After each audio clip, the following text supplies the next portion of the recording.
ಕಳೆದ ವರ್ಷ ಸಕಲೇಶಪುರ ತಾಲೂಕಿನಲ್ಲಿ ನಡೆದ ನಾಡಪ್ರಭು ಕೆಂಪೇಗೌಡರ ಪ್ರತಿಮೆ ಉದ್ಘಾಟನೆ ವೇಳೆ ಉಂಟಾಗಿದ್ದ ಕೆಲವು ಭಿನ್ನಾಭಿಪ್ರಾಯಗಳ ಹಿನ್ನೆಲೆಯಲ್ಲಿ ರಚಿಸಲಾಗಿದ್ದ ಪ್ರತ್ಯೇಕ ಸಂಘದ ಅಧ್ಯಕ್ಷ ಉರುಡಿ ವಿಕ್ರಮ್ ಹಾಗೂ ಉಪಾಧ್ಯಕ್ಷ ಯತ್ತೂರು ಮಲ್ಲೇಶ್ ತಮ್ಮ ಹುದ್ದೆಗಳಿಗೆ ರಾಜೀನಾಮೆ ಘೋಷಿಸಿದ್ದಾರೆ.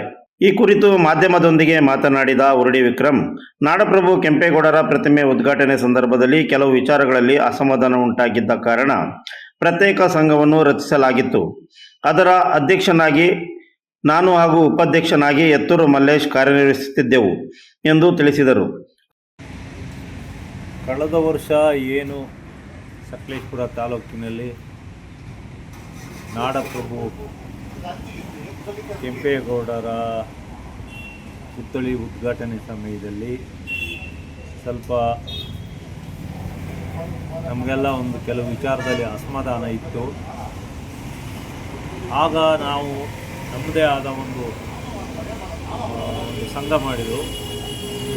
ನಾವು ಒಂಥರ ಭಿನ್ನಮತೀಯರಾಗಿದ್ದು, ಆ ಸಂಘದ ಅಧ್ಯಕ್ಷ ನಾನಾಗಿದ್ದೆ, ಉಪಾಧ್ಯಕ್ಷ ನಮ್ಮ ಯತ್ತೂರು ಮಲ್ಲೇಶ ಆಗಿದ್ದರು.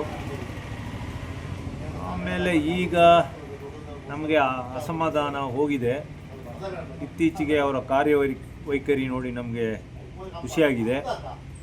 ಹಾಗಾಗಿ ನಾವು ಆವಾಗ ನಾವು ಮಾಡಿದ ಸಂಘಕ್ಕೆ ಈಗ ನಾನು ಮತ್ತು ನಮ್ಮ ಯತ್ತೂರು ಮಲ್ಲೇಶ್ ರಾಜೀನಾಮೆ ಕೊಡ್ತಾಯಿದ್ದೀವಿ. ನಮಗೂ ಇನ್ನು ಈ ಸಂಘಕ್ಕೂ ಯಾವುದಕ್ಕೂ ಸಂಬಂಧ ಇಲ್ಲ. ಇನ್ನು ನಾವು ಇವತ್ತಿಂದ ಅದನ್ನು ಬಿಡ್ತಾ ಇದ್ದೀವಿ.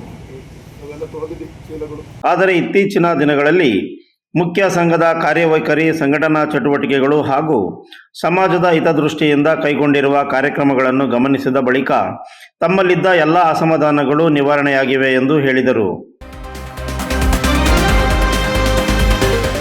You are watching TV 46 News Kannada.